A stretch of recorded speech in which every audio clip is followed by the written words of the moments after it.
तो भैया फिर है टीम बिया वाह वाह वाह हमारे जुगुल बाबा वाली वाह वाह बन रहा हमें आशा ना पूरा विश्वास था कि आप लोग के ई पसंद जरूर आई। अरे खूब पसंद आई, खूब पसंद आई। ए जुगुल बाबा तो भाव लागल हो पैसे पैसे पैसे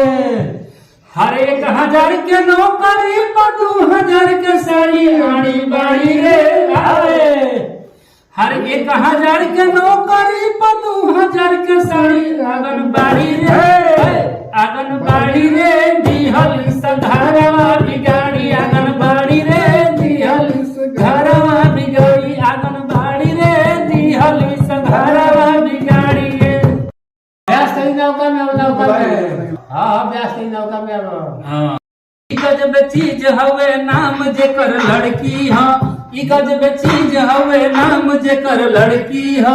मुआ के छोड़ दी बीमारी बड़की ह हो